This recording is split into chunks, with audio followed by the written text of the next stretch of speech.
गरीब बेटी की जादुई रोटी। रजनी, और कितनी देर लगाएगी? तेरे बापू कब से बैठे हैं, अब ले आ खाना। बस लाई माँ। रजनी को खाना लाता देखकर पिता किशन ने मुस्कुराहट से पूछा, अरे आज मेरी बिटिया ने क्या क्या बनाया है? बाबा, मैंने आपके लिए भिंडी की भुजिया बनाई है और सूखे आलू भी। फिर तो आज मैं पेट भर कर रोटी खाऊंगा। 2 तरह की सब्जी बनी देखकर ललिता बड़बड़ा उठती है। अरे लड़की, 2 टाइम की सब्जी एक ही बार में क्यों बना दी तूने? एक तो ऐसी तेरे बाबा की कमाई धमाई नहीं है और महंगाई इतनी है। जाने दो ललिता, अब तो बना दिया बिटिया ने। कल को ब्याह कर अपने ससुराल चली जाएगी ना तो बहुत रोगी तुम। अब गुस्सा थूक दो और बिटिया के हाथों का खाओ, ये लो। किशन जैसे ही खाने का निवाला ललिता को खिलाता है, ललिता का मुंह चढ़ जाता है। आथू, अरे बेलुड़ी, आज फिर तूने रोटी जला दी। अरे तेरे दादा परदादा की आटा चक्की नहीं जो मुफ्त का आटा आता है, दाम देख कर खरीदना पड़ता है। रोज रोज जली रोटी बनाती है। यही हाल रहा तो पता नहीं ससुराल जाएगी तो कैसे बरसेगी। अरे बिटिया, तू रो क्यों रही है? तेरी माँ तेरे भले के लिए ही कह रही है ना। मैं क्या करूं बाबा, मैं इतनी कोशिश करती हूँ गोल रोटी बनाने की, मगर आड़ी टेढ़ी बन जाती है और जैसे जब तवे पर सेकती हूँ तो आग से जल जाती है। देख रजनी, कल तुझे देखने लड़के वाले आ रहे हैं। अच्छा खासा घर द्वार है उनका। मैं नहीं चाहती कि ये रिश्ता हमारे हाथ से जाए, समझी? अगले दिन सरस्वती अपने परिवार के साथ रजनी को देखने आती है। रजनी नजरें झुकाए हाथों में चाय नाश्ता लिए आती है। जी नमस्ते, लीजिए। भाई वाह, ये समोसे और कचौरी तो बड़ी स्वाद भरी है। ललिता जी, किसने बनाया? जी ये समोसे कचौरी सब बिटिया ने बनाया है। अरे वाह, ये तो सोने पर सुहागा हो गया। रूप की धनी तो है ही, खाना बनाने में तो हलवाई जैसा हाथ पाया है। अब तो आप शहनाई बजाने में देर मत कीजिए। मुझे अपने शुभम के लिए आपकी रजनी पसंद है। लड़के वालों के जाते ही किशन ने कहा, क्या जरूरत थी भाग्यवान उनको झूठ बोलने की, और इससे तो एक रोटी तक नहीं बनती।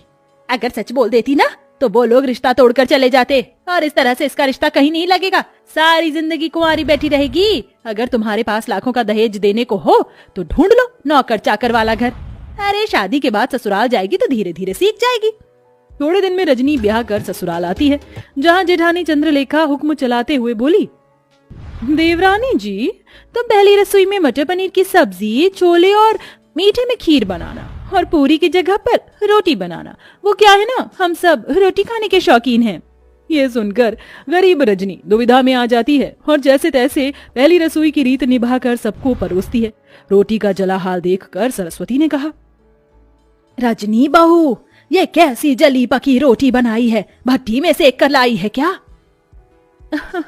वही तो माँ जी, ऐसी कोयले से काली रोटी तो कुत्ता भी ना खाए। अरे मैं तो गरीब घर की ये देख कर उठा लाई थी कि गरीब की बेटी को सुखी घर परिवार मिल जाएगा। जा चंद्रलेखा बहू, तू रोटी बना ला, क्योंकि इस गरीब की बेटी की तो बस की नहीं है एक रोटी भी बनाना। और तू मेरी गरीब बहू, जा जाकर इस रोटी को बाहर फेंक दे। सास से जली कटी सुनकर रजनी रोटी लेकर बाहर चली आई। मैं इस रोटी को फेंकूंगी नहीं, क्योंकि अन्न की बर्बादी होगी। किसी जरूरतमंद को दे देती हूँ। तभी एक उम्रदार बुढ़िया उसके पास चलकर आई। बेटी, रोटी खिला दो, बहुत भूखी हूँ।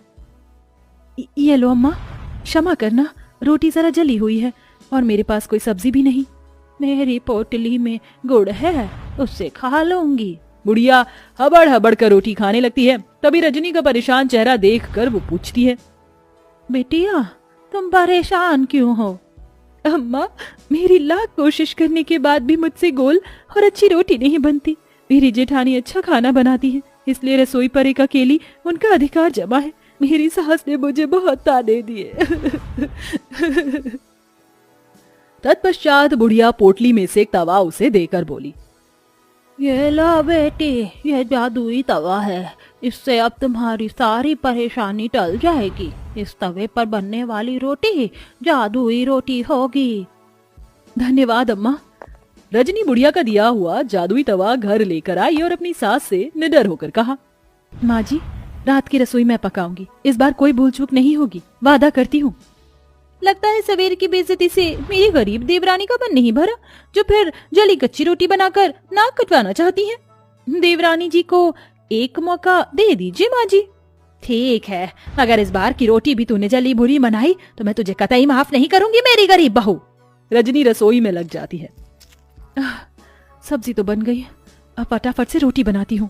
रजनी जैसे ही चूल्हे पर तवा चढ़ाती वह खरे सोने के समान चमचमाने लगता है। वह टेढ़ी मेढ़ी रोटी बेलकर तवे पर जैसे ही डालती है, रोटी जादू से एकदम गोल आकार की बन जाती है। अरे वाह, पहली बार मेरी रोटी एकदम गोल और प्यारी बनी है। मेरी जादुई रोटी, मैं चाहती हूँ कि तुम एकदम फूली बन जाओ।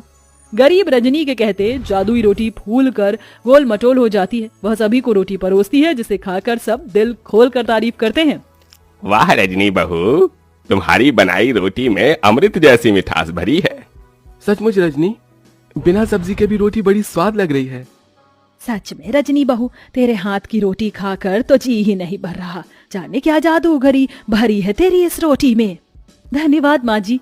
रजनी की तरफदारी सुनकर चंद्रलेखा भीतर ही भीतर जल भून रही थी।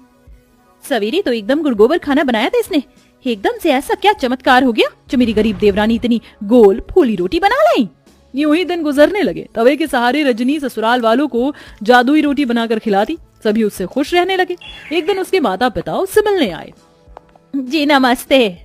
समधन जी, समधी जी, आप दोनों आइए ना। रजनी बहू, देख तो कौन आया है। अपने गरीब माता पिता को देखकर रजनी की आंखों में आंसू छलक आए। माँ, बाबा, कैसे हैं आप? हम ठीक है बिटिया, तुझसे मिलने का मन किया तो आ गए। तुझे सुखी देखकर अच्छा लगा। अब चलते हैं। अरे ऐसे कैसे आए हैं, तो अपनी बेटी के हाथों की रोटी खाकर जाइएगा। रजनी रसोई में आकर रोटी बनाने में लग जाती है। आज मौका अच्छा है, जाकर देखती हूँ ये माजरा क्या है।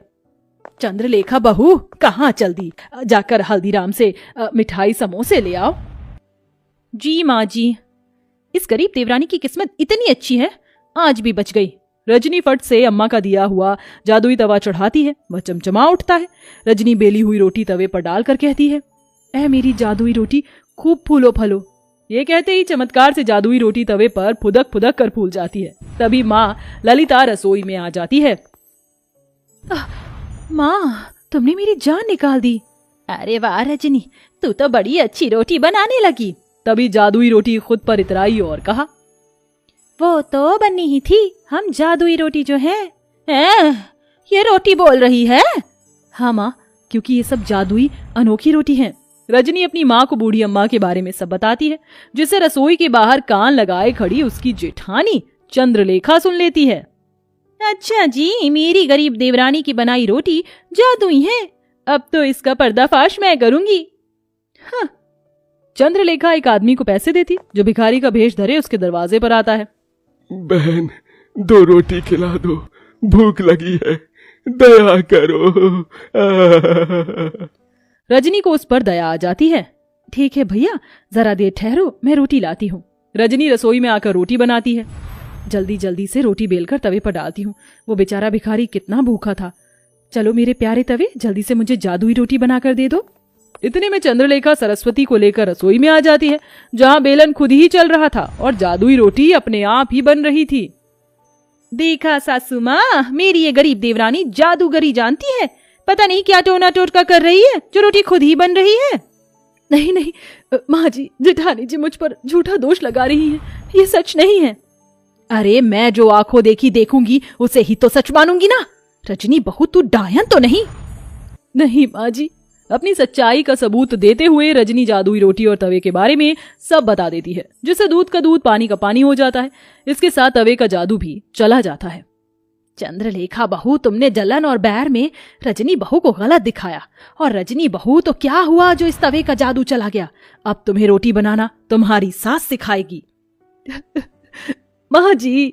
रजनी रोते हुए अपनी सास के गले लग जाती है और बड़े चाव से ना केवल रोटी बनाना बल्कि सब कुछ बनाना सीख लेती है।